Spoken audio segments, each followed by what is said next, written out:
MPP aban esuma Ghana for nkwada a teacher for omoye adwuma mfie miensa NDC aban was so tu omo kabo so miensa ebeye a mantra in elections we had Juma 3 years, you 3 months, we had Juma 3 years. It became a mantra, a teacher for baby Akumaso until Omupamu NDC. Nekoba say na MPP abaya, wo Jim Mebru, what Timia more project like Napco, Ekowiasia, Busumi Dubako. No way you want Mantamaomo, no way you any. Ah, come on. This is not MPP. Please. And you're more thing. Yakobo Bosiama, many ye free muyaba. Ye didn't come more bomb than I say, a bear costuna and yamaba. But Kakra, a youth in afforestation, or Mufre Susa. Ha. It's sad, but Yamene.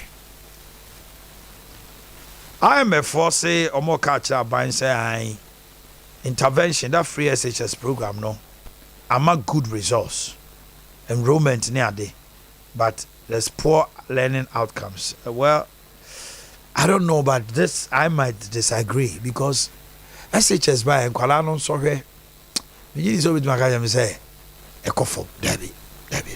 This one Sompa FM. I might disagree with. I mean ni mo be research no and research methodology or sample size or model interview go for the way because that strategy of double track a seven kwala Ibrahim Mesuade you ready to me amishra Nana Danko Akufo-Addo amemo so ka tell me say onye bia na ane wo yo trofo akwan pa wo brugu regions nim as Ashanti region I say interchange na say so I'm interchange na hey ready here 2024 elections muntieme it is going to be a decision point Ashanti region no other region will decide for the election 2024 it is your stronghold. But let me say this to you, MPP. People in the region are quiet but agitated. And it is inside. You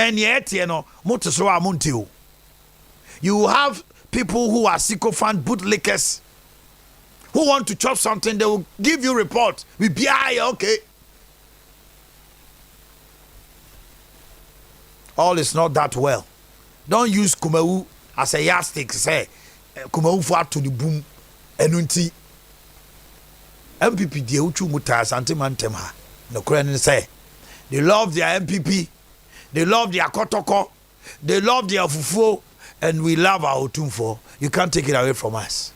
Who you any thing? MPP as Sakra when you cry 70 on your mono. It's no there. But I don't like it when you're talking about Hanamana, man for Tuaba, MIM people, Ashanti regional. Now we tell journalists, big baby, it is high time we stop voting on tribal lines. Kobota region, Konafin region, votes you need to say.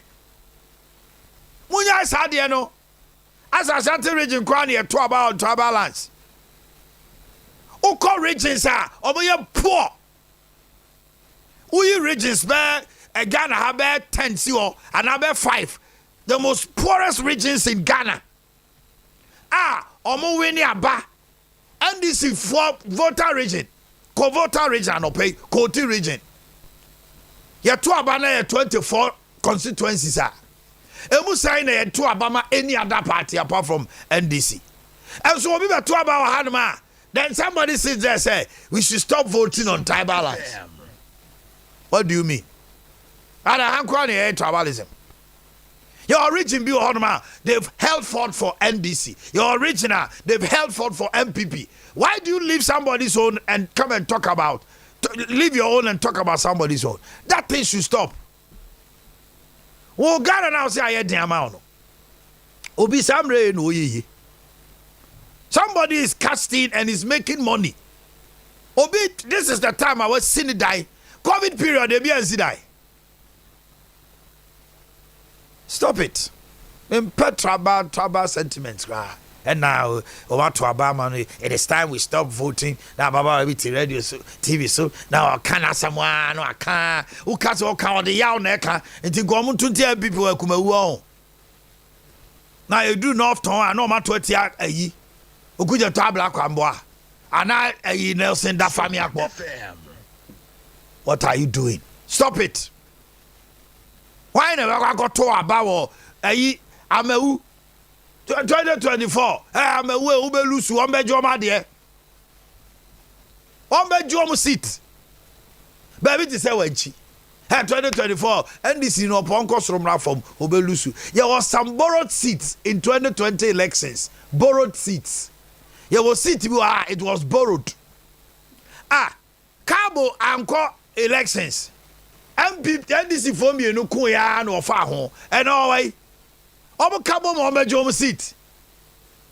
There's some seats are reserved. Odo me see MPP just a mode greater than a kotu didn't say Nilante. Uko Greater Accra, there are seats you are we MPP to me when it that. It's almost so much tribal lines. What are you talking about? It is there. Called Republicans, they're called Democrats. There are certain United States states be on man. Red states and blue states. Uju mutaya ombe twama Republicans, ombe twama Democrats. Call UK, there are certain counties and other things. Uyo mutai ombe twama Labour. I don't know. I do maybe I say. Bimu de Omanhene si Ashanti region so ye be to about we Ghana mo TV so na with it's time we stop voting on tribal lines. E do Ashanti region there tribal. What do you mean? Munya isa niema no na you are being hypocritical. Yes so kokon bi wo enum o de eja activity. Stop it. Otete other TV so ni ade na mo de yakata manim na moye so yi na mo kama ne yet said I said ye to about tribal lands and no a gentleman be free I come out for di omo ya ba enti ye koto by election wo ayi me mob di ni ahwe on beka say me pese MPB wo ye koto by election wo any of the constituencies in the voter region or northern regions say northern crowd is say mu achemienu MPP for Tima Borough Momukuta 9 seats. It is a stronghold now here. This is stronghold of northern region. No, Atiko Kra. And only Adea also NDC for you Wujuma. You are losing northern region. Oh yeah, no, the fans no swam about me. No, the northern region, but the northern region as it is in there. MPP was strong seats by 6-7 at the now it's 9. No, me say almost already that. I want intend on the omunya to say name omu kan ya kan ni na bom say north. But oko upper west, upper east here. Even this time around MPP won northeast. 2020 they won northeast. Say a part of north. Me say but the two east and west north upper east and upper west. Omo MP ba kwa say me. There are many bigger. MP. Oh, there be back. Oh, many name. Oh, many name. Mammy, come from Canada digital satellite at Nasi. Many, I want to say, Bibi Aboko. Yeah. Mammy, too, I don't pay. Oma Obojuma, Yami, Unyamisha. Sidai Yamidia.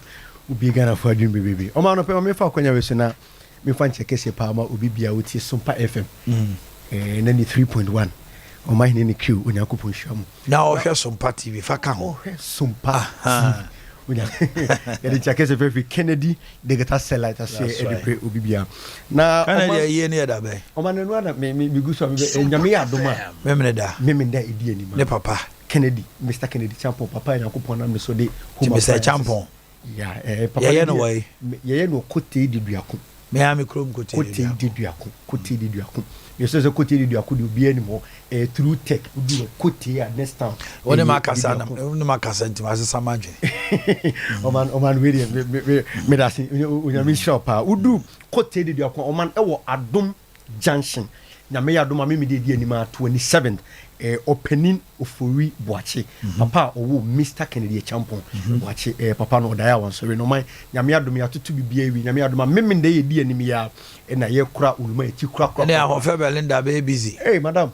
oyansiye enya groman you go so ya tutu ne ma madam ya no pay Mrs ahofe Belinda me twa puse bi ya obi ase wo de empire bokese time Mr Kennedy Champon na enam so ma enema papa nyakopon nam so e de abedom Ghana man bia e chefu ma wa fa ne die o my anopay a Kennedy digital satellite o my company nyakopon and na Mr Kennedy Boakye so de abedom Ghana you say home appliances o man ne boy say fofofo na o my even though say Mr Kennedy ne papa da for me Monday na director birthday intino o say yemfa kwanya we because say o ka say or no aduane say Ghana man fo bia bra media Ghana timi no aduane mu bia ni na mo take decision say ye tete niema so no obia metobidi me so say obia betimi aba betobia o man sisi ya me no kase 32 inches television o man e bo no so shine table top fridge o man e bo no so shine deep freezer hodo meko machine e bro machine popcorn machine na o man nya me adum say obo e bo no so ba form kokoko yes so bibia say e ba home appliances sa o man say football the machine there o man answer that they come out who that the fufu in life santini ba ma pa o si fufu in life apostle na me nim say salad the seminar ba mu do apostle so fufu fine me pe empanimfo de ni de possible no ye won open ye won tintin I know your mama pe but na modern day ye ne ye koba san de ye nya time tintin ma ne bi ho no mo a manage ho se bi a ne ntem so yes so I know ye ne ntem personally no ma pum din taste no me ma taste no ma bi ti o wi o man na de kwa say u say kada di kasa jin no we want the machine your domestic type no bia kada di one mami nko a o mo se ye wa abosan so abosan 35 if you bia mo kwan se ko fi abosan so your portable one and domestic one daddy no one mami nko a nyame ya na daddy nyame ya na tuku be ba o ma na ma be show said here is daddy eno kwa no nya fu nko a na e wo eno salad bi be so twa kuma daddy ye wo edum family plaza building first floor okay daddy the telephone number na to dwa me me de personal number daddy me de me daddy wa kan obeba oh daddy bra oh my bad portable one daddy come well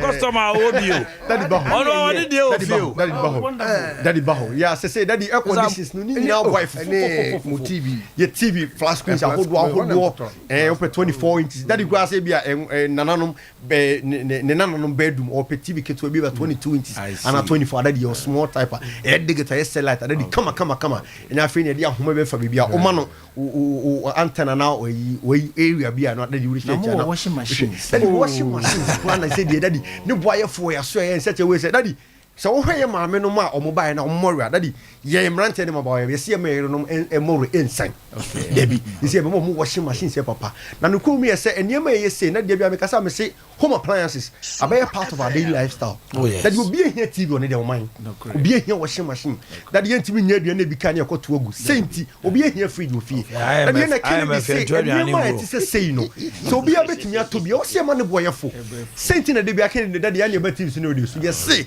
ya ne boy fun such a way so boy so ho no ma obenya bia to so simple easily that is say accessible that you hear first no obi benya flat screen television da boni dem a aje say obusu ani bi obo choro de abrewo Kennedy see there be say no flat screen television so back Kennedy so ho no ma that the ne boni say fo that is 32 inches television and now me no ka say e boni 849 Ghana cedi that is Kennedy so unya bi o baby bia that the telephone number locations ne to so baby obia wo bia no football machine bi ho, a bro machine bi ho, meko machine bi ho, popcorn machines. That the way you juma kesi ya Mr Kennedy ya tena se say ya pesi ya Boakye na youth. That the dia de ko me say ya juma ne de ba ya nwene mrantie nko ya dwene kokrafo emrantie emerewa sebi manu sisim na that the misere kasa obi po disable o say wontimi nkoma that the onya fufu pound machine di si baby na so te ho de ya juma sika bebrebe senti that the telephone number say di dwanim baby I will be I was with me making the say home pa o friend number we are you know be you assume my be frɛ bet me be amano be popcorn machines deep freezers tabletop fridges air conditionings microwaves kettles irons blenders washing machine that you be cross say only the only ni yiri me enu nkomo paketo bi your 7 kg ho your 10 kg ho your 12 kg ho that the numbers na 0244 385 128 0244 385 128 baby I will be a Mr. Fred number we say CA e manante kwa phones no be on be fa phone no e wa asomdwem no wadin komo kama that is say tabletop fridge Kennedy say na me Monday na birthday on timi no aduani mo bia medibi na mom yesi ye tinye ma no so nse we say obia betimi abetobi because they say home appliances that abekan ho wo hia wu fese kama wo de be si dem a Omanhene kasa wo betimi dia to radio na watie no wu fese hodo ye de siesie dem de chese enhoma ne nya beblebe ba ko connect ya wu fa airfry de siesie dem a da de be bonwoma e bluetooth a radio ni bibia wo ma bibia wo kama ni nyina bi ho washing machines hodo ni nyina bi ho that is say tabletop fridge Mr. Kennedy see so na obi antimi to be fancy them that is a tabletop no ye dey about 1499 Ghana cedi 43 inch television cassette said your boy then ye dey about 1899 Ghana cedi your number is 0244 385 128 0244 385 128 and 020 765 3031 Kennedy ya kwenya basa obi ya ba adwuma ni wo se ebi mpa nyame aduma fe no wasi ne fie awie wontimi onisi kapudu de beba that we ya ba adwuma ni ado pesle ba ye no ye hihye home appliance open fridge open air condition open microwave open food pounder machine open brew machine di nyina amon e ma odi coffee ni atete wo pesle so kakra na mo made bi obeto no Kennedy bia make sure say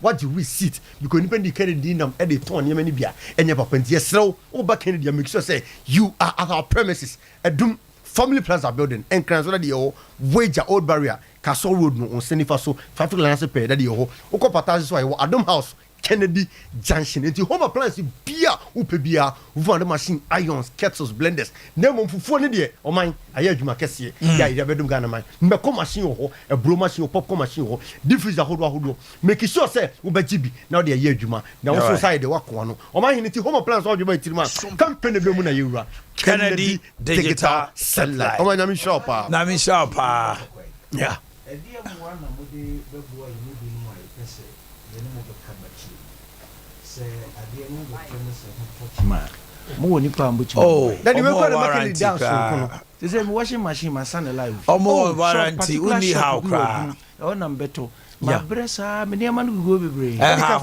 no problem we must Kennedy down so Kennedy dey be to be ma warranty Kennedy say you know na ye adwuma ye dwene wo customer no ho chen ye mpokura ye convince me that is a convince one na bro enti ma warranty ni ba all right all right mama ni komo bi se sia na this is former DC is bi adwa Honorable Canada Suman former DC Tachima me mo acha no pay mejo so abom to say ya mi adom me we na wonso na matisia say mo ko Jubilee House na ni nyina ne se mo salary arrears bi abedi mu a mo free adwa so no ye mfa maamo sa na tie yo medas na ma mi nchia na mi nchia wetie po ina nsa no pay na menye correction kakra menye techiman this me former infantsman MC infantsman was Central Region South Pond menye techiman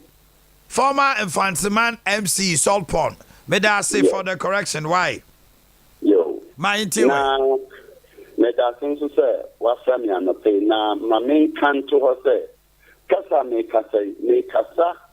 Emma Nipa 128 omotiasi. Okay. Any Nipa 4 omu entiasi. Omu free and 10 equal mobile phone chain. For my men, this is 132. 128 in a tiasi and 9 in no more now Munyami Fred. In Chomo, Nina Anemuna, Mijina Akasa and a pay. Hey.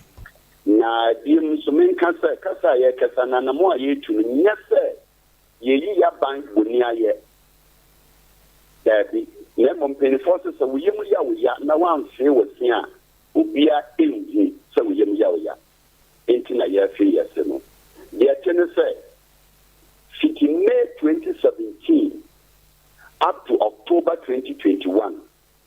Yay, MMDC say ye Juma war. His Excellency Nana Dankwa Akufo-Addo in the first time in Nano.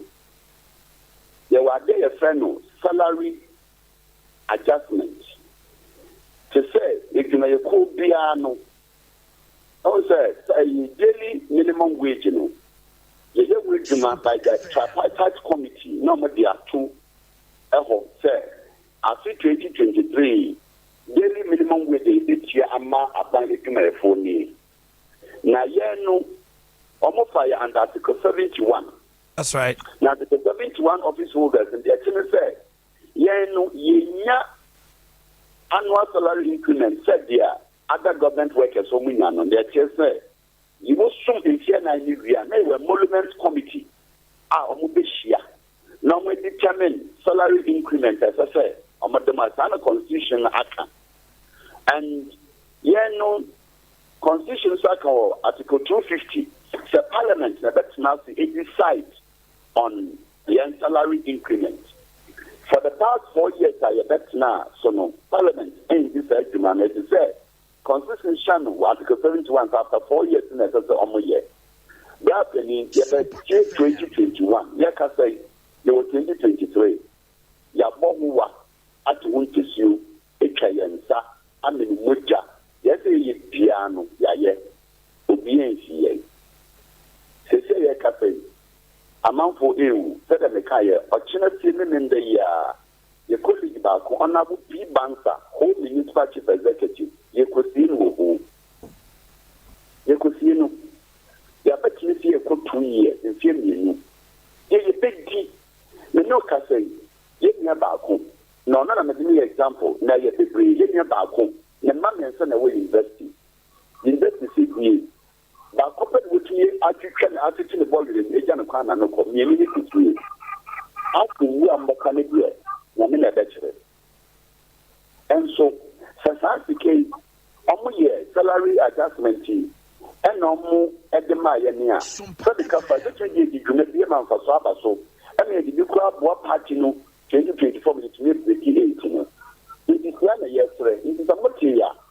The mayor of the month, 8 June, you call Parliament House. You have to check the Yako Jubilee House. You say, Jubilee House in a way of security entry. That's right. You say, chairman for me, Secretary Bicep. In your category in some of the here. In your Jubilee House, you call Parliament House. The one you call Gina Copycat. You could have placard. You could not someone 10 year salary. Essential, someone for your kitchen and my yay. Let him to be in Dikuma, they enter your 1 million ma, and you would say, yes, it is a motia, Nayan Seminole, Danity. Now, what was the last time more Adea Akye Parliament? Monte Wasem. But a city last year, they started 2-1 among a petition, Speaker of Parliament, Majority Leader, Minority Leader, your local government minister. Finance Minister, Chief of Staff, the President, any Council of State, any party leadership are no more last year. Party leadership. Get the elected even to the office of the Vice President. Up to today. Nadia Yanuka said, Yen shall put the letter, Yen shall let the camera as a response. They'll give you a phone, they'll call you on phone. Madam, let's letter away by it. As you speak now, and what do you need to be you too?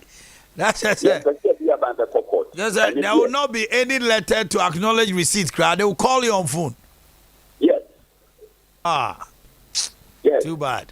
No letter to acknowledge receipt. Too bad. Anyway, Honorable Canadian Suman, Mijidi say, yeah, didn't come away and penny for better now to 1 amount. But I'll see. So, OJ Brenny Kasai. Penny for Frey and Nessa Yamra, yeah, no matter what Emma so. Okay. So we mean well. Definitely, you will mean well for your party, and it's no your position and cover you any. Why would there? Yes, I'm former members of Parliament. Because Sikasa so Akemsa. adina dodo na akam enketo akura etuntua na akasi asemo. All right, I was for about on chapa meter duonu mienu.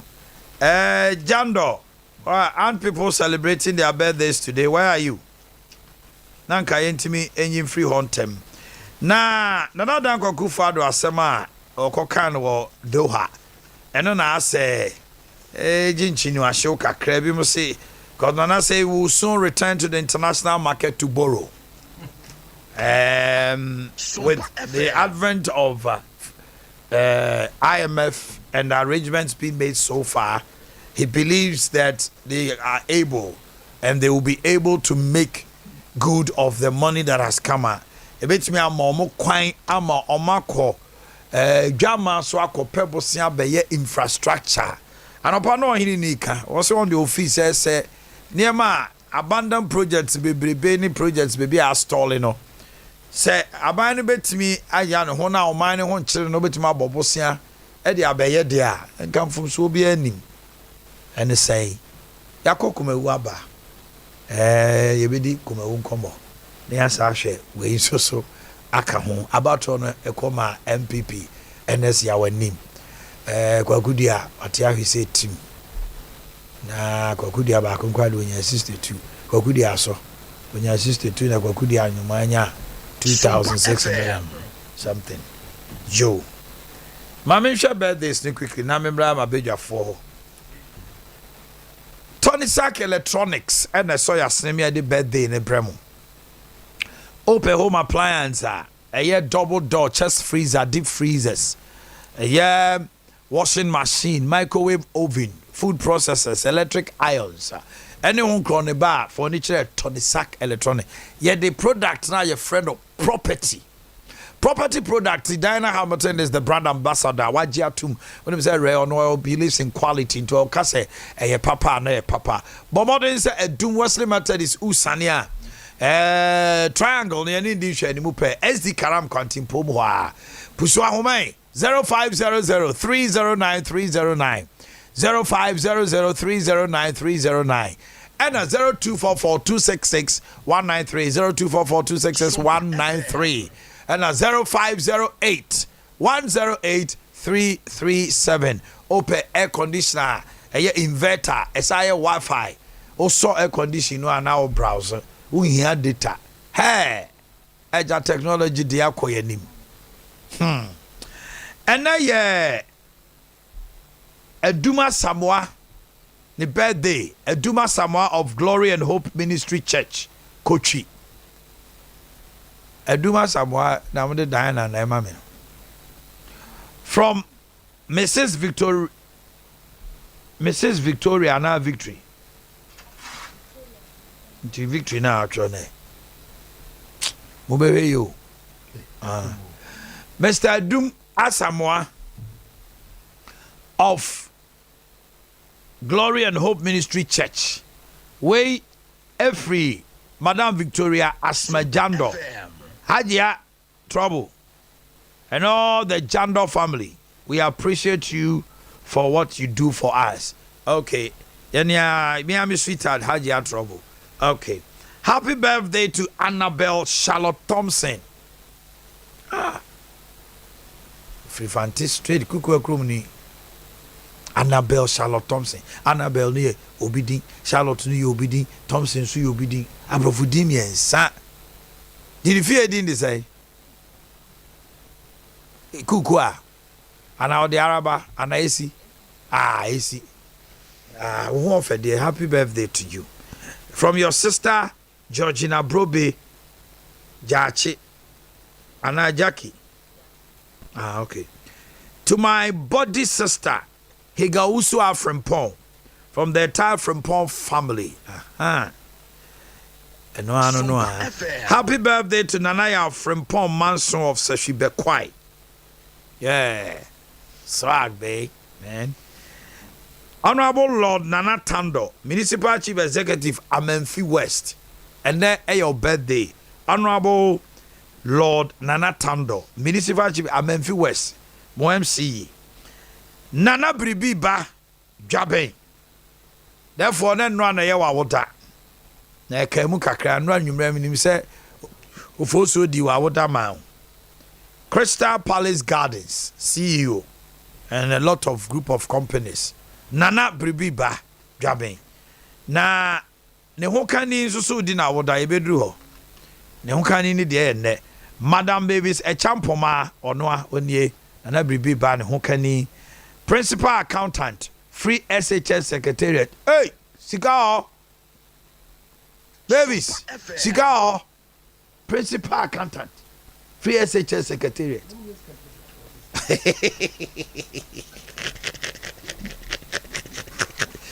Hey, Madam Babies a champoma, Nana Bribi Band, the Hokani, no. Now, Ukunu, Nana Seven Canchos or Dawson. Enjoy your day to the max. Then we have Madam Victoria Cecilia Menu of Sokoban Roman Catholic Church, 75 years. Wow, senior citizen. From your children, Kwajo, Rosemary, Felix, Victor, and Richard Amponsa. Happy birthday to Diana Yensua Atta of Grace Cooperative Credit Union. Sakra Wono from Wono JZ. Birthday to Alberta Obroni of Seshibekwai. And then to Gertrude Nyako of Enterprise Life, Kumasi Sompa branch. From Harriet Ajiman Prempe. Ernest Owusu Friye of Rage Valley Hybrid School. From your father, your future judge straight. Mr. Samuel Nano Owusu Japan. Afol Odenchem, accountant of Sakafia Islamic School. Happy birthday to Florence Bonsu, aka Flo Baby of Agrikenzima. Aboma. Aboma. Woman with enough body. Yo. Happy birthday to Marvin Hossein Kunim Sarkodie of Riga International School. Future IGP. Ekolano, omusia tadi ya no mawu kra. So omo ye career day na. Hey. From your father Collins upon Sarkodie of Freetown, Sierra Leone, and all the Sarkodie family. Oh, Sarkodie. Obeni. Wow. Happy birthday to Honorable Maud Abankwa from Francis Kunedu Senior of Kona. Honorable Maud Abankwa no ye assembly woman na oyeden. Hey, mo family ona honorable no yento to no sa. Priscilla Usu from Francis Kunedu. Today is your birthday. Also walk Kona. Madam Esther Yeboah, Mami C of Ayeduasi News Site. From Appear Tus, Mampon KSB. Stella Mankwa Sante. Don Carlos of Brekum is wishing you happy birthday. And then Isaac Safo, this is coming from Ketchere Obi. Woma Udeni. Mr. Wajakwaba. Now I want to say, oh, Nyamia Dome. Tibiabo call. And Paul Ba Omanhene Yaw. First time I knew shower Benny Atnas so we did so here. Nyankopon adom Atade special dey come up NCC. The same name Sabaji Busa say be dey encounter high tree. Apostle Paul go via Jekum. Papa now pop to say Yehovah dum. I don't about there say. But that was Kuma it was expected. And oh, kuma wudie. Semi dem betra ha card dada. Saying a no contest. Party baako emu mamienu. We pursue DMP, we pursue DMP. And a confirm papa mobile. The confirm papa mobile to abano. Omu mienu nya 25,000. NDC or toss me and say ya 3,000. Na se baako ewu omo konto kwa baako ewu na se party no sa contest ya. I didn't know what say ye raising niema bebre ho. Nemum de da na nkonfo ye wo Ghana ha be say MPP egu. No omo ntimi win election. And na MPP person omo prove say womo ye still a force to reckon with omo betumi win 2024 pounds down. And na NDC so fee say senior omo tete say asantini nkonfo buofu MPP no. Onom benya vote bi ho. Edi enya confidence say almost between we need 2024 eno ano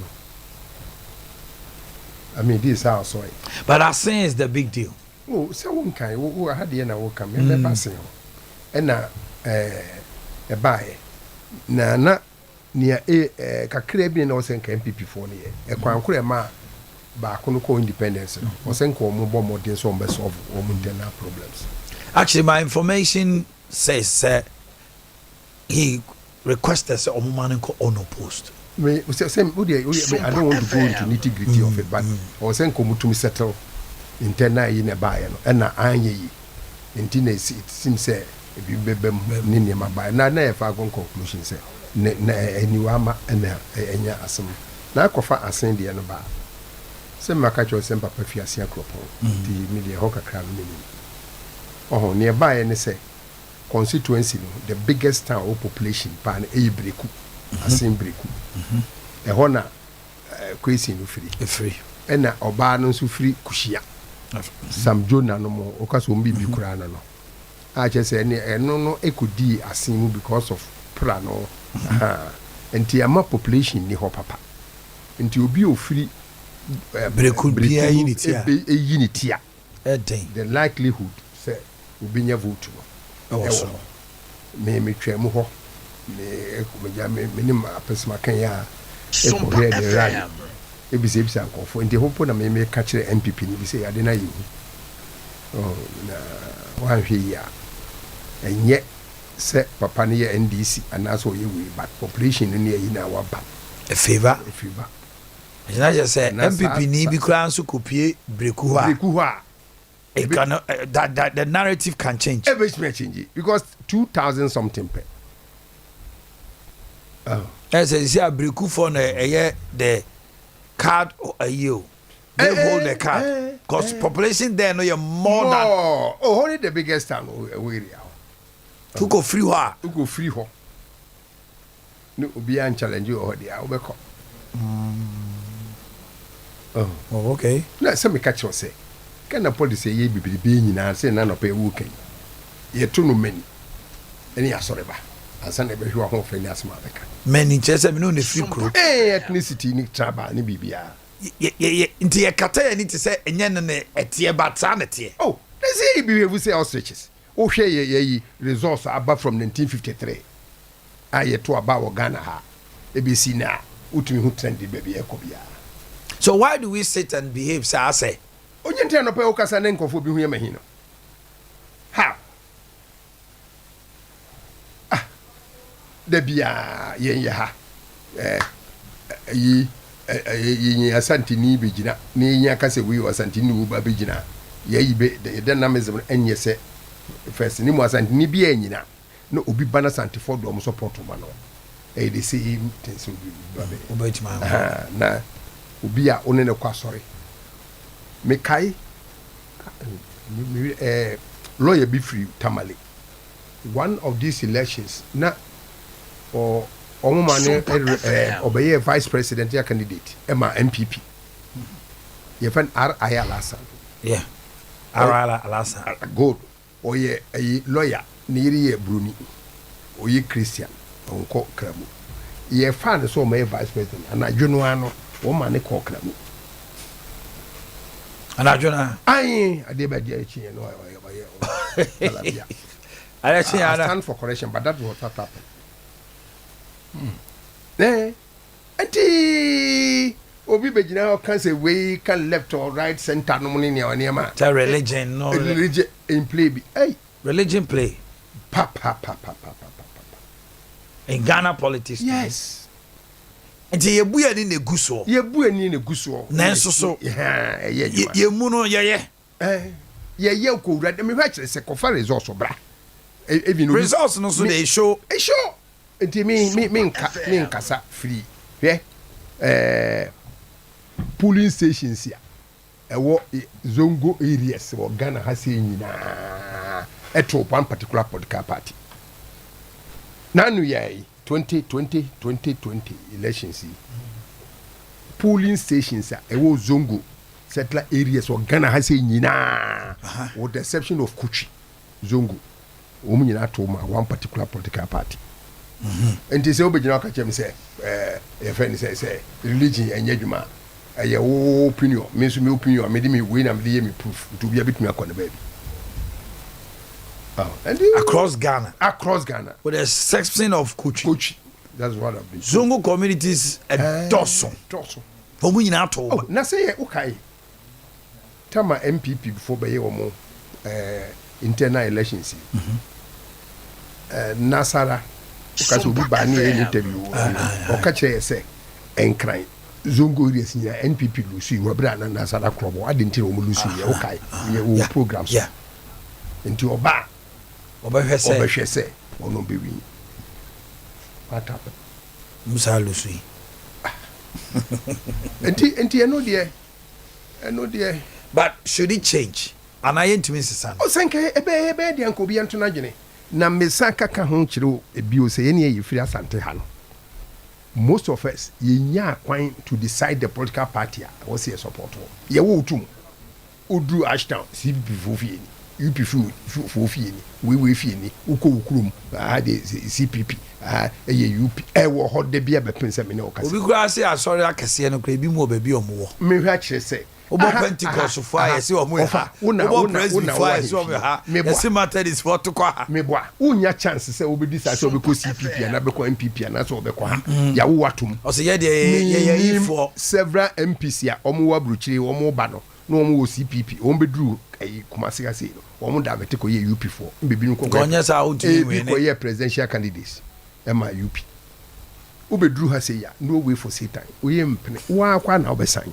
enti uti wana keka we numa o se uja na maneka wako enkrampo ano ho nyina MPP we need that wo de bia obi aka awona na enkran empo ano ho nyina last election say NPP lose from Aflawo to MC Jabe we keep kosukura am lose we Jabe takrade ne be film lose mpo ano nyina I mean how come Afrafo nyina bo eti me to me no we free money the answer na we political scene so the dynamics now so economy ne ahokyere ento aba na tie economy ne ahokyere no ye wo ebebi ho dodo funu mo uni asantefo bube dodo funu mo Ghana ka ye die pa bebebe nyina how do you personally feel it senia wo ohunu ete no ene senia wabra bo mutie no how do you relate the two ontima se sa ho kire wo ho nenso so say na wa watade ne ba ekina be san shata de foforo akoto wo che foforo hospital clean na be polish foforo yeso ni edi se kafo didi na so oni abenkwan eti eno said am to abasa ekoto corruption to aba she say akrachefo yi eni ano odene eni ebeka corruption Sompa FM and I know kasem bi say corruption to aba na was in 2012 omampani jo mama lusu because that was the peak of woyome ni Adea sai woyome ko vie sika ye ekoto abekosi sai enokra no onya one touch 300,000 bulls more one touch adie ne obedi na se o man kakra wa man ho atono a obi anim se politician bia no ko diska that is the perception enye perception o mutumi prove politician bia no wa ba na ba atade e hye onye odia uko wiai ISFS ya ye ba audit foforo obi ehu auditor bia no so e krofo so who see adwuma bia mu pause what this man bin tumboto na also fa dia sane wo madwunu because politician making onamwa ukoyi ase a wo ka no wo de 10 this year go de 5 year wo de 20 wo to ha no yi wo to an yi wo to obi a oje akatua no obituma ko display sa okay obi a oje akatua obituma ko display sa what in it them unya ko ye MPP immediately na obi si dance no bi abehu sa wo ye champion ba ofi adinta wan ko sisi ada no ansa na okopepa oba V18 na betra executives ni atwa ho ahia anti aye bibi e wo ho a obi aba odidie na ne se me se obi abetuna TV se vote buying e ho na me do me TV kura e ya asembofo onipa kro free ye friend say otwen be wo abedie e ko fa trotro e ko fa ayi aboboya ananti abeto aba no wankwafu aboboya na gini sika no a obeto ama wakokodi MP no o meto no kwa obejene kakra wa na de be kwa koma no kra ana be ha ka na no so enye den so ti yi firi mo nyi how say dabe na ema ya first na wiase efo no ye che yi nchene ene bento ene kako ene Manchester ye de facility ya ship kako ni bi ya gia mene dia bela ne cash na no so bi ya mako ne mi free story dem na me kofa mako gi 50 o TV so wi so ade ne yankoche mami bi o spray sika wo wi wa mantem tibia ne nkofo no wa mo sika wo spray obi ani adwura obi ani enti yenyi ani sei afidura MPBA or anwa emo tinapa akoko no de 100 cedis aka ho or the chani nkofo ye fence na 200 to 500 delegates ni na delegates na de bi ohwo ti am ko first can away so bo he business okay vote mi na me nkwa me kwa na Paul ma me bra o chena ja ne menya 2 Pauls Paul the first and Paul the second also for the be me boa Paul free NCC ebi wom ane ebi ho nso a nsembisa wo e o se kasa ho ne etimi jai se me kasa ene o opinion ne me mehu no me prove eno ano no de what atija we hu no facts but beyond the facts there's a truth yeah something has to be done to change it definitely it's not good and the change is there but can we change it of course okay. We can change it Paul because then to see who say and assistant so we can go back so a chessy a bit society be and went to of course no reverse anyway my papa bampache oni me kan say Ghana ha no tembi eba ebe kosora kopem se ku bi beba na abegu political parties no na for yasan started from here for near the cycle aye campaign na zika ba kosoro sa okay ba men ko Paul yo mo ko kumawu na etisen yo Omanhene me da wase bebre di kan me de me fa kwanya so echia me regional director Madam Margaret Kunama any NCC for omo region mu nyina kumawu in fact nyame anim nie ye hwe de course wo kumawu a metimi do says me bo aka say it is one of the most peaceful by elections ever yanya no wo oman mu. That's true. If you say so we share the history of by elections in this country yeah sometimes very very very violent. Just say political parties maintain me who say any pintin ni nseme kokoso na to bia na ni enyan. But we pa die metimi aka say it is one of the most peaceful by elections yenya and woman wo hwe eye nipa ekuku da metitro ekugu constituency ni mu wo hwe the opposition National Democratic Congress eye omonkrofo omko ho wo hwe MPP ekuku da mo ekwo ho na che said the stakes were very very high. The political temperature there it was very very very hot, but nyankopon anim ni bibia ekoboko say it's one of the best and one of the most kan kokodin komo na kumawu man no my crowd so mbeto ana mutimi oh yes no my crowd say mbeto abano if you say omuhin obi e say okusi wo manan e wo parliament enti abato no de no my omadwene so mbeden ombeto yes they were oh yeah sikana na ewumre koto beje 15 ne koto sikana de mintimi kan ho asem because yes de enim ne edi ho adanse me wa hunu bi me hunu bi the whole time alcohol me hunu hwi hello Paul basa oti anu de obeti won from am say obi we say but yes de ehunim ne de ye di wa adanse okay so no NCC enjoy observer wow observe beyond the money wow that's it all right but so far money kumawu for din komo their reaction any ade na bi mu agitated mu dimisa mu din komo learn initially na bi mu nya ready so ombeto na mu ni omo kasa ya na It's not something you do all the time. Normally, it's a work education. We education we are. We mark crime and nipa ebisa questions. And normally, no be here microphone because you say and microphone MPC crowd ko too many we crowd be kakra no wo hwehwe no crowd wo no. They say things like that, and sometimes Beka say yen to abakra. But we encourage them. Say it is very, very important. Say as a citizen, you have to exercise your democratic right because say we want to aba enyi nipa ufi say opena. Oh, yes, in the world of two evils, there's always a lesser evil. But at least we share more. That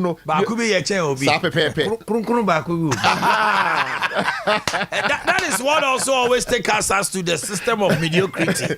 Yes. Well, you know, you show moon cry say no. Say you per se you sustain a democracy dia, and you here say with me as a good citizen, with me who Jim na otuaba eyi. Extra wadwene yi nipa office obetimi aboa o constituency no enti no yes and the crop so far NCC elections ebimo ya say elections the bana ehumu sana e be ade tia NCC for amafo bomo chipa o NCC for nti omo ho omo de no omo ye assemble that society e ka and NCC for wo ye education ti enema because wonim say ebimu kra bomo so bo say nema ayeyi no TV so kra omo ya no maka chom say no ye NCA National Media Commission for asem but omo timi de so bo nyina bom say e dey nkyereke na mo de man kwala no from the basic to grow to have that civic responsibility, the patriotism. Omanhene me da wase ye bo adwuma papa NCC me ne wo ka say e free adwuada ekosi efiada ye wo one of our flagship programs e friend Citizenship Week. Now, I'm sorry, madam. I can't watch them. Yes, starting no Monday to Friday. Ye co schools. Then we use role models.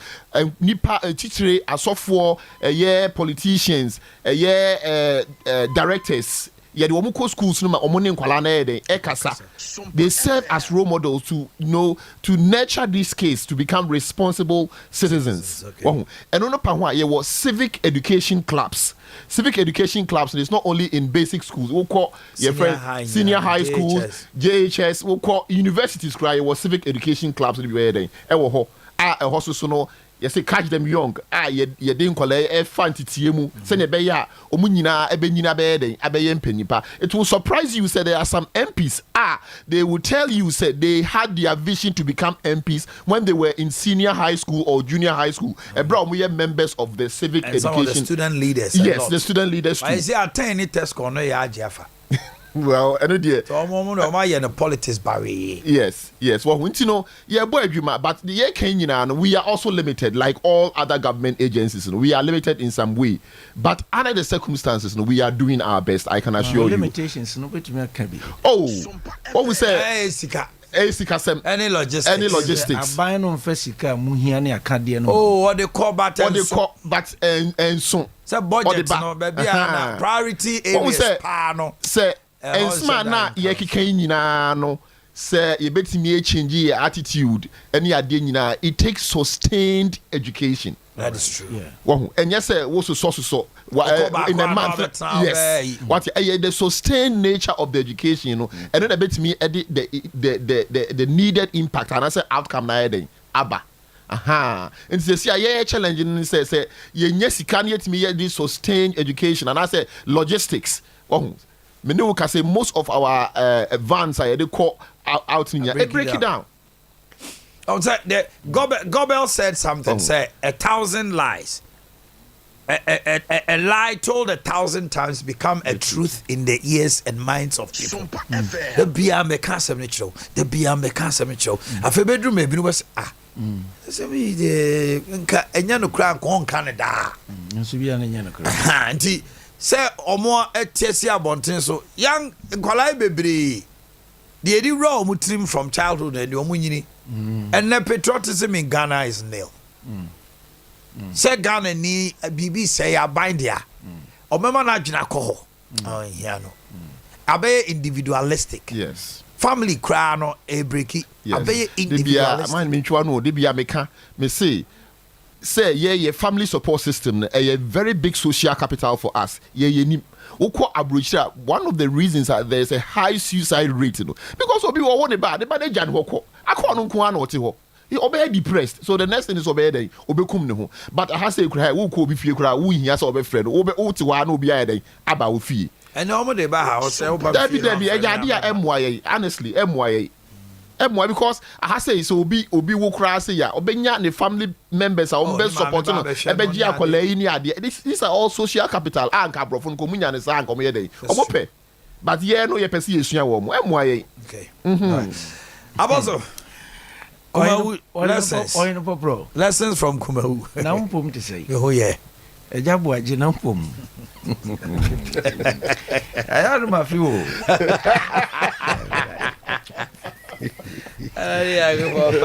Niedikano ya baba ye nua Paul Akwaba. Ya baba Akwaba. Logistics here all can ni wa we here.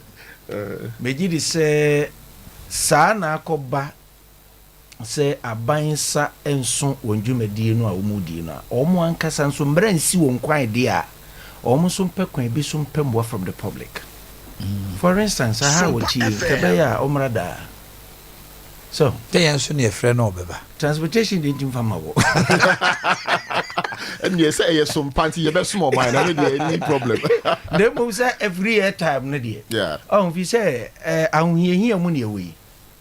Na your mind, yen to me mono, yen to me mono.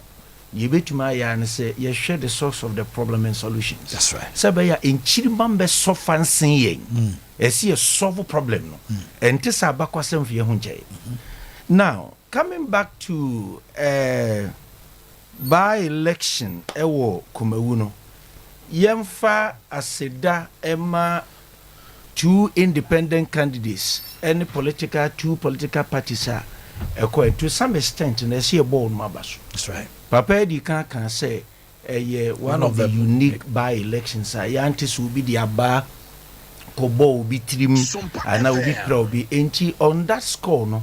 Meji di se ese se ye bo won nyina baso penche bi e bebe mu kura meji di se anche e na omo resolve sa penche ni nyina anti no e plus but minus pium enti me no me hu ni say it is the most peaceful by election but not perfect and it has failed the credibility of having a credible elections. Enya credible. The enya credible no. And someone a course so efa one more and bunko to be patcho. One more chantima, or me chesica. Open the videos are there, so clear. Which is bad. Papa di on to me can be said be ojina na dwuma na nyana sede so ko hwe obi ntuma obi sika. But ye mu bi no mu asabe ye apesma ka dwuma na ebedwom kasa ne ade no ye tu ebo asehwe ne mayi. Senka sadie we be koso ye dodo amembo yi mu a ense senka ye MPP. Oh, we are saying see who much is given. Much is expected. So pese blame pa ye say ye che blame pa the among political parties are MPP mekukuru sobo na kese dia bomba. Because sania omuji won hu di eba dodo amembo ni hu ani mudwa. This shouldn't be the results. We need our winning, but credibility a woman is saying, I don't know influence in power with money to vote for you. So what Boguma in baby a nancheno, a dear not be convincing me some minis are quite a moo ye no, ho. Put to Procuen ye, ye nimni a becoso because construction no yonder a process. It is a BBC na kobase be a political project in the area. Emirikatune woman in and my intimate year pass a quano and a bibi a debeche. Ye dear who dear minor, ye shed that's a party don't ye. Yen sen put all yen meaning to the mouth. Where are cosway? Obi namno or two rat watching. Obi caught toilet baby. Hey. Untimin tune for untimin kind of she if we said no mudu money hunu if man your phone your teacher for hono. The epesi a chilano so mano a lawlessness ubi a money brassani ope. It's a shame to MPP. I'm not proud. It is bad. This time they shouldn't do that again. Because you're actually born. So, Casadia and Sandy intend to mean son. To me, it's a big problem for me. I don't know, man, Montoy. Or mine, saying to me, son system, Edia, na Emma or man, yenya, a memo pa, Edia who tobe bam will be an sanity, because you'll be on the way to my own party. Maybe to be to me your party. And found we say me you menim some support to be but party meet me John because me John party fan say MPP me John party the way omo money amano party no san pesua no ebegu because sika kura mo benya no ese we account for me life no ese odi no kware but omo pesa nipa no system nim so ehun kura hia demum oman edampan a enye sete bi o se enye nipa wọ́n bẹ tìmí abọ́ ọ̀húnmọ́dín wà kẹ́ni ẹ̀dwumadìí nyàmé wà mọ́ ọ̀man sẹ́ nampan abusua kuo bie no ẹsẹ̀ sẹ́ dampan efiri abusua so awadeɛ mu baabi a ɔsɛ there should always be people nature who are even running the abhors society vacuum but yẹn hwɛ yie wɔ kwan a yɛ allow corruption political corruption a ebowura yɛ mogyam na ɛsɛ nneɛma nipa conscience ntumi nyɛ adwuma ɛyɛ very bad ɛsɛ sɛ yɛ gyae. Yeah, to me, I'm 100% perfect. At least, you free mu kakra. They deal with whoever does it. Sepe ya, you beti me a ben abrofono kakra. Enti sa, enye. Oh, enka sem papa. Enanke be ye yensua. Ye matubu anya juma na nye mbranko ne de chechere man. The conscience. Wo akwa je IMF sikai kakra ba. No. Mampanyi sam twatwa bi a wosa ka kura ma me hunu se papa wogu no wani mu ase wa hyase huhum di ko wie hunam and very bad. Listen, twa kan sam wo Proverbs chapter 22 verse 7 making kan or say the rich rule over the poor and the borrower is a slave to the lender. It's true. Enti sa we ankura sa we your mind o ma bosia bo wani ji hu too much a we yakwa enti ne ye ne yemwa ye hu yemfa bosia bo nkwa nkyekere man adenti ne nyina bosia bo wo say kakra you cry ye kire wo say tuwe mu you every you untimi go through the program for 3 years wo say menye space kakra me sa akoji for what now internally taxes no adien wa ya fa ho a ebemo watima reform no dem ko ye de sesa bi nkurase de bia ye soma obi di book cha no botom ko tena obi store sa o monitor enebrem ba bia ade a che enu maduri abebre suanguma brochira munim se ese etim nya strong institutions to run a country and this is what they are doing very bad. Oh etia pasa gidi o manfo nya ya ye de ko sesa ban no na ne say oh na mesre o man ye bo ho bra edidi hu edeje nchirimo nyenkwa ye de o na sani o meyi ekeka kro no nchirima be sofa esese ya dwin yie entina ne ameka fa ba election no say ayasundue de ye da o mu nyina se but enwe free buy no enye nkasam papa na wo hwe next time ba election no me pacho embra ne mamo kwan kra before no doso enti no say aka 1 year me akoto aba Ghana hu kire ntinki ye njai ne mfa ko general election preko media ni ameka che Ghana na constituency ni nampan sa na da na ye den efi setie ese se wo MP kra na da se na ni MP we enka be nsesa bibia etika wo se nka yes a year too close to general election it osanki esewusika we kuma wudie we na asanki de to ho na ye ko general election no man to me esewusika kakra Ghana o money a ahia ye but you waste money for nothing. All right. Yes, let's go. But Mami Bravo check a Canada. Mami di jacket to be but Mr. Wa SOS International Ministry. SOS International Ministry is having a special online service. Nyame Aduma 27th, which is memory that we are. I'll say, come to me, all you who are weary and heavily laden or burdened, and I will give you rest. So as International Ministry turns out from say, yes, repair, yeah, all night service, and yagro na oh baswa, yes, if our face towel no handkerchief bra. Oshim School Junction, a Hona SOS International Ministry. Come with your face towel or white handkerchief. I know your direction. I did to a Honomo Divine Hope Herbal Center. Watch your herbal powder. me count chia herbal powder na de me catch the one no say usisi yade no ema ne meme afei koko na adokro wona ama o pressure ekosoro afei wo mre wo mpem wakote yade bi no oba edaye na bema o atinka ewo form oyamu chaw menstrual disorders nyina no otwea herbal powder. Now it is easy to use. What the answer say ote baku say it is any abrante yate baku ya na watwa no na ensohie wo hwe gum wanum na wanom 0591 565 557 0591 565 557 your WhatsApp here 0551 228281 0551 228281 Leicester Ghana Limited Yashasie kwasiada ye menstrual hygiene day in the whole world. We are seeing yi kwasiada si wo say menstrual hygiene. Onyo oba won te ase me ne ma na ekasa ntu ye be ma yi waso.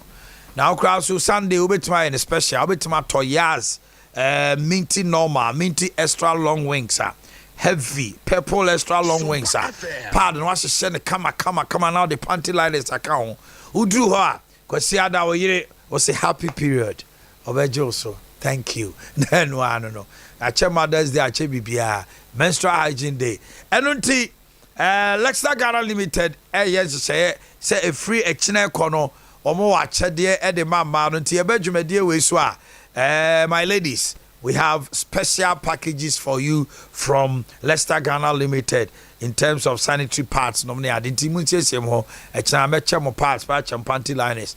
One more per se. Yes. Nah, your washing powder, and one will be a issue. Yes, you saw no. Once was a missile cartographic brand, maybe per daily guide. Oh my goodness. And now Biaka. Ose me so koto dia yi samna me di si ade me pay yas. Oh no biaka yas. Yas no biaka. E ma wonsa ho twitwa, e ma wonsa ho ye basa. Me koto matade e blue, me see ye ani apa dabi. Empata de ani. E na so ku white so a. Omre na waposa ansana. Eti yas de ye wo bucket kese ye wo 5 kg, 2 kg, 1 kg, nomini kroniba, bomodin. Your toothpaste no so a herbal whitening toothpaste. Ena ye what toothbrushes, Duke, Duchess, Princess, ena Monarch. Uchuchu sina na just a royalty ana unemu ana woko. Bomodin ye what conflicts into banon kwalano omukwa ano purpose di conflicts ato yas di any be mano. It's frosted na wa to me say a crispy and crunchy. Yemfangu yenum na ahonagu wanum bi na dabi also boma yestimi egregre wonum now say milk cracker one I don't know. Fred 0501 390337 0501 390337 and 0244 596 943 ahinema kokobin oboase kwanso be hu ena adum o 24 statue in China. Maminche Osofo and Mr. Amankwa mo boy juma pa. Aperitivo non-alcoholic bitter. Nunum B. Ubobia a ye wuntrimu juma hohuru wuntrimu a yin kanka be a wo mufri ho. It cleanses your system. A fruit, spices and herbs all the way from Italy. Aperitivo bitter utishia Italian man woman nani ho dia. Akoya womo a drinker, woman nom de chiapomuden.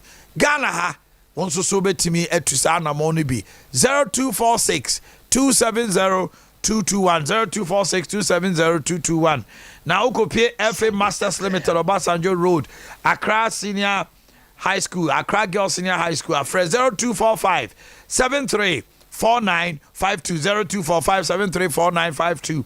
Anna Kumasi Yane Jofel Dinche ni mupe 0543 385271.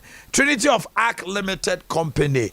Are you a nurse or a nurse in a midwife and a lab tech and a health worker? Obeso Kosia de Canada and UK. You're Canadian Health Review Programmer. You're the 1 year. You do could do on omo be kire wade 1 year de wafam ni ama wadwuma na wo ye wo pese okọ Romania okoye mechanic farmer banker plumber payloaders securities jabia opese okoye bi adwuma bi akodo Romania sika no omo so mate sokra wo fom ye do be kwa am akoye adwuma Romania no hye so Eastern Europe nye eyi bia hono Europe ne koye adwuma kama eti for ni kire hofepa Adoato Masalachi Abripo Junction Chewa Ena Kaswa so New Market Fidelity Bank no first floor Pusu Ahumai na Trinity of Arc Limited Company 0531 644 217 0531 644 217 Ena 0205 572076 0205 572076 Power Specialist akoso adua ya se brana hepatitis there na say ya omokoje awards heba for you say number 1 hepatitis specialist Power Specialist Hospital o hwe ya Kumasi Feyasi Lake Bosom Chekwaso ye ne Jasper filling station din komo enkran Kwabenya Pokwasi ACP Main Road Takrade so Anaji Estate ye ne Anaji Eme Primary School din hwe ne mu ye the Hebatin Heba Mixture Power Immune System Support no Jiri Bema Kokudon Suro Simpasune Sipisita is a male vitality drug Adua ya Heba Malamix malaria fever and general bodily pains and a cough care a shower bo educo tri so yade bia wo bia no ebe ye fi ho na adua ya Heba tonic so am what TBD obu ade bia na mentimi nidim nya tonic ni bi 0244 544422 0244 544422 and 0200383831 0200383831 and 0555 797878 Dimpa Natural Health Clinic Dimpa Natural Health Clinic Doctor Semen Kantra will say all sana atna wo so ache no umma dimpentra ya said that akwadare mu ya de abefo abrochire any Ghana tiemiye herbal medicine your foreign herbal medicine and your local ye kambom ye fimfidie fifa onipadua mu nia ne wontiri mu a ne ehunu se da bi de ma osa no eha wo no ebia eye weintie de do no hyase a na eye firo eno nti no obi okodi mpa bia no osebintimi na ema medro me nom ye madasa me ye mitimi didi me nom medro me didi sa me mfe ni nyina beko wo dia ne Dimpa Natural Health 0245 118 434 0245 118 434 and 0246 744 744 second floor wireless towers Dichemso free airport runabout to Banano can even share health insurance scheme with Dynamo Pair bra the Dimpa yesena hunya na yenhwe way na bibia anya day enkoso kama 3A Herbal Center ye the Cocoa Master 3A capsules Cocoa ya ebrebi pa Cocoa de meto ho hey wa untimi sorry aso ye inese baba se wo se wo call private because private assault ase wo call private na minima jade bone etisa Cocoa no so ba ya na private no account no so na ye ma se team na Cocoa isu so hye ho enti wo ko no wo sa ade no wo chim so ye wo ya na Cocoa no abomodna na ba ko pekura pie ba sisi yade bi e be se jawo eno 3A co capsules there ye say emma wo unya waste space wo sisi yade nyina be ye free ho afa e hye Cocoa na se na emma wo free bowels into wo yam so ntim to unya Cocoa na no medro we are good to go 0546 107 107 0546 107 107 Sankofa Natural Spices ye na nanom na G2 mu omo maye uko unana wi amekai me ma me na na fie ntumi kotei woche na ntwidam a ma me akua so ache na ntwidam jese omo de asuru wisa efom wisa pepre eyi akekaduro prekese hwentia nkitinkiti rosemary omoye stew ya no mo de ayi sa ahaban efen rosemary no de tuma wo chiri akoko mesa ehwam wo this way there herbs and spices no esi kire ne nkyene yetimi bo chemical bi di ukra ukobusa chemist wo nim ba bi efiri bae etu obi timi di wie na the pressure kosoro obi timi di wie na wanya ayi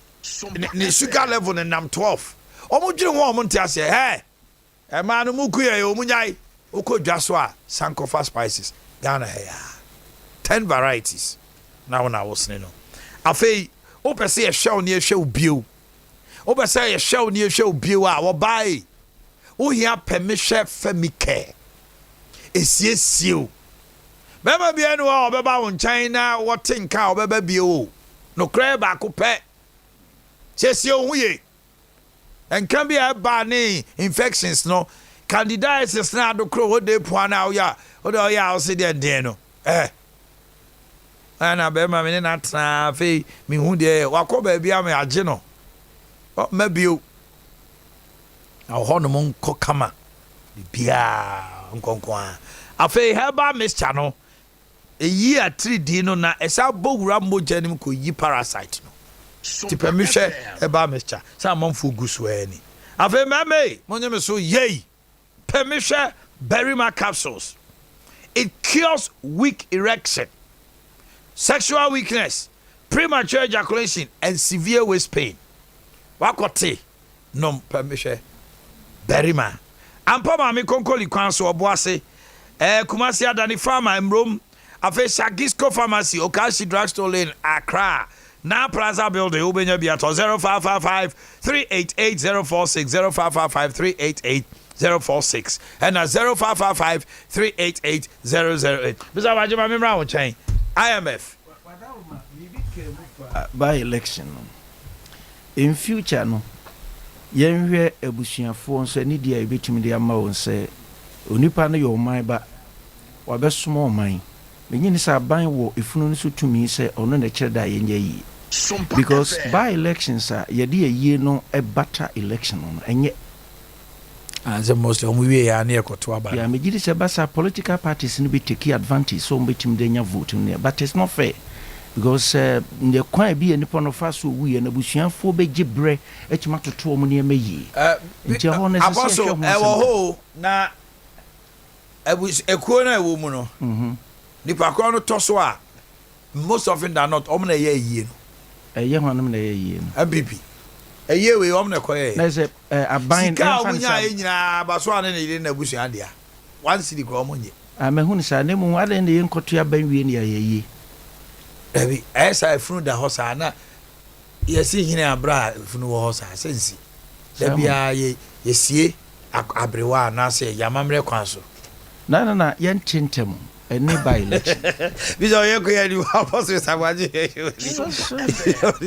apostle eni menja ye justify na say no do so ga apostle me ko ye ni bizo waje twa IMF na do asmo kai wakabone say at least he sees with the advent of IMF bailout kakra bano it could give us Omanhene ne mabadwafo ne atifo adebia mutimi maka kire mo se Ghana de ye gidi se sika bi obiduba ha bia na ye free nti bosia no oba no obeka nko na de ma no de awo beji e free tama Ghana bae de bia ye deka meboa de bia so abrofo de kale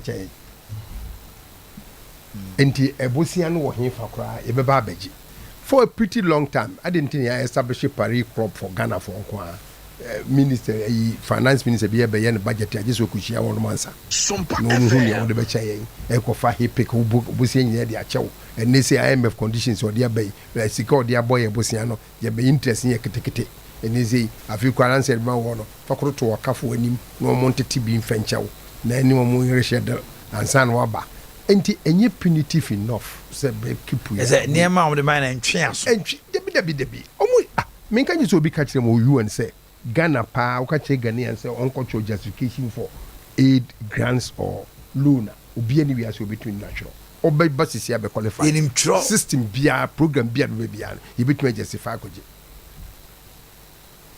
adio mo de maya monye mo de be chaye ye ni bi Tiɛ na me team ayɛ. Enye team na yɛ de. O yenye duru hɔ pɛ. Oh Ghana. Bibie ni hɔ ebi ni hɔ. Gold, manganese, bauxite, diamond, apple, da hɔ koraa ma yɛto bɔ lagoon. Yɛ ukuli mpo ano hɔ ankɔfo ba bɛda hɔ ama ɔbɛnyɛ sik. Meboa. So we have enough justification. Say kwa adeɛ bi no aba yɛ sɛ lithium ya sɛ de bebi. Ebi kwa sɛ. Bauxite. Ebi adeɛ bi na. Lithium. Lithium. Ebi mi pia. Ɛwɔ he. Nneɛma ɛwɔ hɔ nyinaa nso yɛni na kade yɛdi tuo. Tie bɛkɔ yɛde lithium so akɔgye. Kura yɛdua yɛni. Yɛkɔtɔ ma broni. Enti sɛ duru baabi na akɔpɛ justification sɛ ade kɔ ne si akyi baa nom ne adeɛ de. Ghana yɛ bebree. Yɛbɛka bibie ne hɔ bi ni ha. Petro bibia. Meboa. Na de bɛma no nko ade a. On so ɔbɛgye. Mawie ka. Enti na Mr. Waje enti in Emre bi say na moyɛ mpanifo 6-17 times akwa IMF. Utu tememufo fo a when IMF ba people ya na bi musro shocks no ne asa ahokyere bi beba ne ade afuto be na ade be ma the businessman and the ordinary na mismake ka bi. So for be di madanse. Me betra hey eni 30 minutes me bisa wo say bosia ne ka Ghana for say ho akere ye no. Wo. Na me no me say osofo. Wo wuti we se ne wuti eti eka ye de ne ho kire ye wo mu no. Do you feel the same thing? I feel it. But I don't think say equity what you hear on like send your muka send your yaka you feel it. We will feel but and you overwhelm me. Oh say okay enye me ma brabom kura afoforo bia fine wo de me ba obi abrabom enti enye nkyire ye se ne ye te no enti ye ntoko so a misbehave enu nti na da bia ye ko no irresponsible loans ye ntimi fa sika ne ne ayede ye. Be careful selection of words sometimes pays in order not to pay somebody back. Which of the words? Irresponsible. Oh yes, it's irresponsible. Oh, Debbie. Irresponsible loans. To Truth is truth. We can say whether I say it in private or in public, truth is truth. I can't change it. Okay. That's what it is. Okay. And reflection is very bad. Politicians and it is time to caution them. We cannot run a country like that. Oh yes. No, I just wanted us to be cautious, Kaka. Na me can say. Okay, let's go. Oh my God. Once ya, obe justify. Ana this a ton. Obe justify nko ade. Yen untimi nton na me ka cho say. Ebedru ho program bi ba ye friend say. Epic. Nearby and say, Omka say. Yes, see, Sikana Modi, a car modi, ye beji. Ye bemubia betna Bank of Ghana, ye genia jaw, near Jessica Noir. No more be justify so. I deal with high intent de be a bam busiano. The first can be my near fence solve some problems and send ye ma hobi. That was, I mean, the final line. If you say abrophone ye my ye re ye no, and they could do him. I got twice. Yes. Me just say he pick no twice wa be 5, 6, 7 years you then be around the hunsika ba ye di wie no ye san kwa brofo no aho see e kan na condition bi se ye mama gi bibia bi o mo ni so you mama gi bia bi we ho ye di ye exhibits ye we he pick project he pick benefits Ghana has nyina in the long run no program ni twemu ye san kokko ye kok buni kro no aho asa akọji mo san de mai emene amwakoni edu asa to ye. So what is the way forward to stop it? Oh me hwa kire se obroni no ayekono ho wanyai I just talk as obroni na nyaya ono de ono ope ho fa so because wo ye na koa so once me quote to scriptures mamenye ompe ope ho fa so ni sika be ma wa onye the taxpayers money and what they buy the taxpayers money obetumi di ahwe man nkofo ho ato no odi odwi ho kakra ma ye no de acha osefa de bia no de aba no de abecha osefa. So then what do we do? And it is so obe na make yensu abie ne say ye banko na de beche media meji. So it should get to a point where the community says no more. Currently China ye koji sika from west loans ni ade ne de akọ ma Chinese contractors ne dia koto China for niema e ba se e ho twi ya yes omumfa sika ni bi ncheye omo se dabi China se dabi say kura ne mate ne say aban from 2007 to 2018 ye oil ye electricity na de aka e ba ko ye de ni nyina akoma pledge wo China ho akojisika. There's a possibility say say no China yes a possibility China for so mon fenche no IMF Adea Akye condition say e kwan ye be fa so ye betua sa 619 million or billion out of 1.9 billion e de wo no e mu 600 ya pledge ye bauxite oil and electricity for you wo mo e kwan ye de betua no ye mfemfentua na we na ye na nka wo mo gia so omo je sai sika na firi ya ho a enka ye ko bobosia ye bedwene hu the ones ya ye kwa ne ye ko ka omo be ma ye ndie ene da bia e beba therefore aduru su mi manu ko siku ne ma amma sika dia se de bia meba efi ye kro mama kan mensi ha biem fa ko bobra wodi me dia chew fa ko bobra se ne omo ka kire hepeke no ye san ko no ye ko ka no ma ye dia ne ya kwan ye ye nsu ye Ghana so ye pe bibia free ye mre na so a che se ye ya so kakra e was say ye ne dimpa for twetwe nkomo so ne o ma manti no anti we dey apostle mo fan cheme ai no so ka ho pa ye ne dimpa for adidie o my ho don't you me travel 1 hour 15 minutes na makasa between 5 to 10 minutes e chere dokese yo do na ni nyina ne say na kura de nsem dopo su pa you me dey we no so no aha no say o gasa 5 minutes kre modu no kre twede mo fan cheme na watching na ha dwene fi so say we me sesa ni nyina ye mfa hye fridge mu nsu o de fa cheme baba Ghana wo bi ka baba fa cheme why ai be say me ani be na me ne ye ne dimpa for twetwe nkomo ma ye krado ayenti mu bibi aboko ye do ba de ase me wo madam Dora Boama e wa ahoma no so oba pa Dora me mo achi o na want to say yes to me we en patron so we me ho ye dodo ma me na uko dimpa e de na du ko pie dimpa wa ma dimpa ya wo se anopai wo be ka dimpa ho asem yi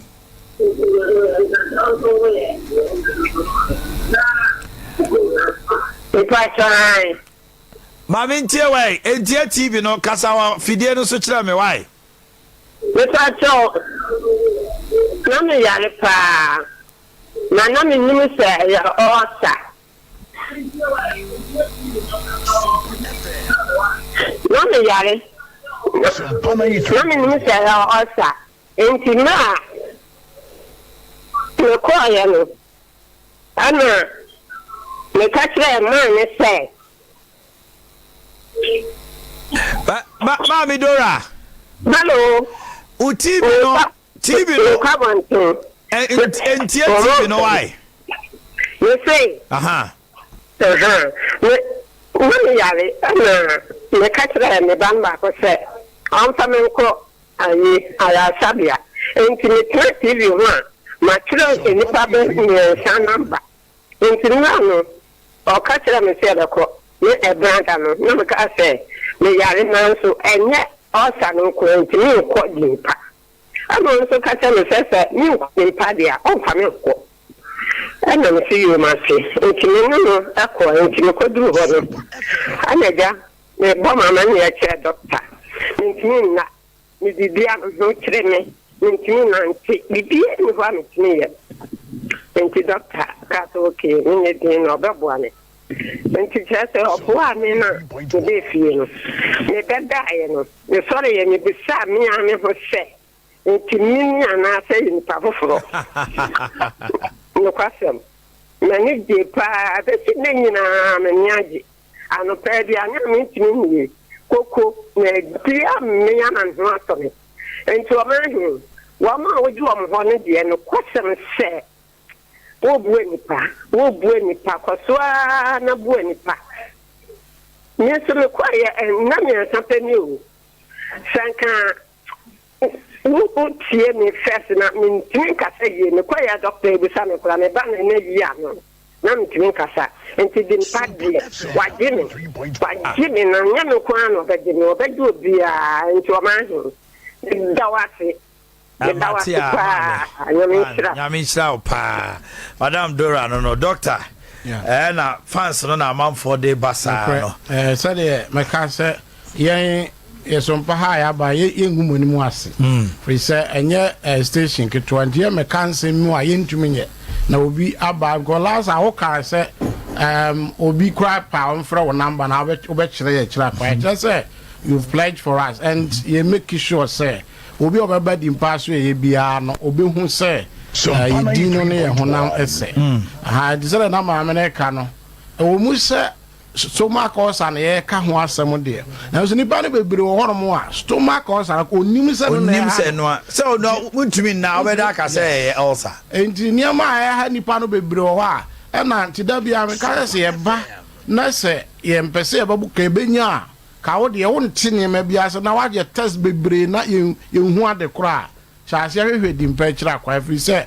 ensam no bebre wo a esie na wo ba de afidie ba hwehwe mu ansa na ya toaso okay my many brother Francis ono so won kokko entwetwe nkomo brother Francis at say ya me adon boss na also dia na how a obepie di mpa ne wo se opese odi adanse boss no kwenya me anim na me wo yefunu yare na yare me yemu me dia hospital na dia injai na madam will be introducing me odi mpa ano kreni me ba di mpa no emwa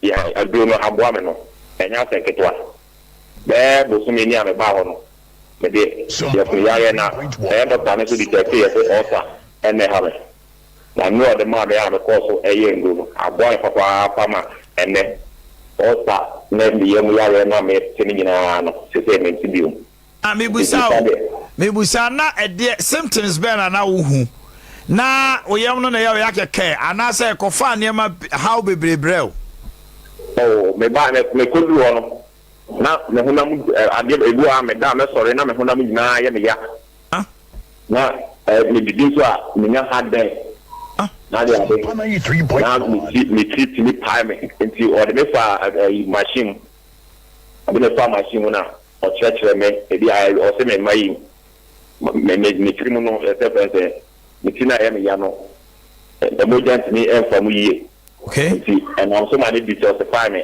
ama eyi final ya dey free mojam free ni pa dey okay see and now so ma o ma ndo na dey ade no and me na me adu mo ame ho atomi a mitina mo ka fa ya se aduane bia utumi tai aduane bia Sompa na yi first now utumi ni die be now utumi di fine oh nyame adu mo se dey ubeze say there me di anama ka di bi o mo say na say there one father ubeze di bi all right brother Francis said that do na me no na adwene all right adwene ti no ai edro beje watrema doctor di pa ameti no kwasa me say we di all can say on the last week lady be free at Chimoda that's right so lady no brother be ono so ye as a health worker or na odi can buy yeah ono odi adance another health worker sa nipa na di adance this Francis ono so buy enti no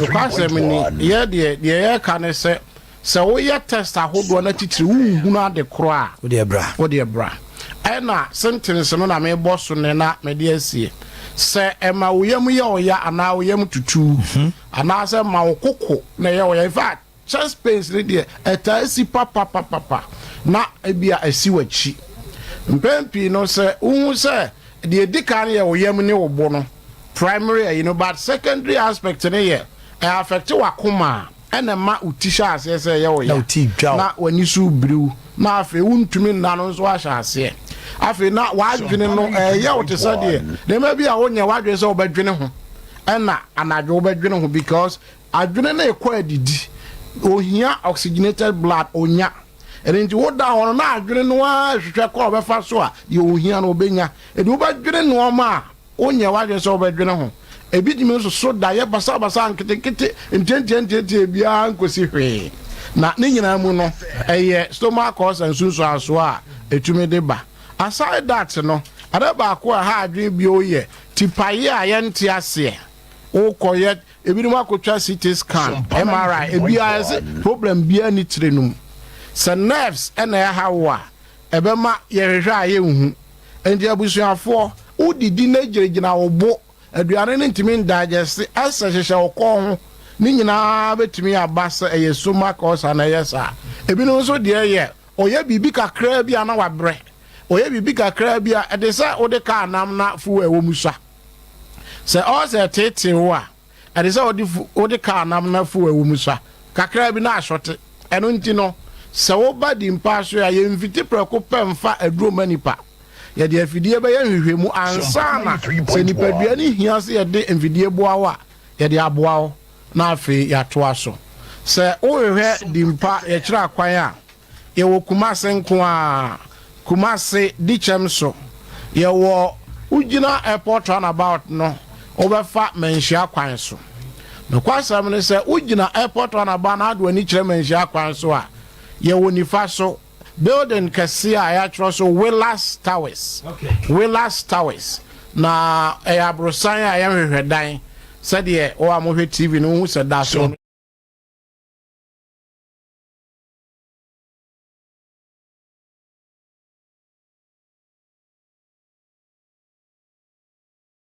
744 0246 744 so obey Kumase dia bra 5G. Drink Papa.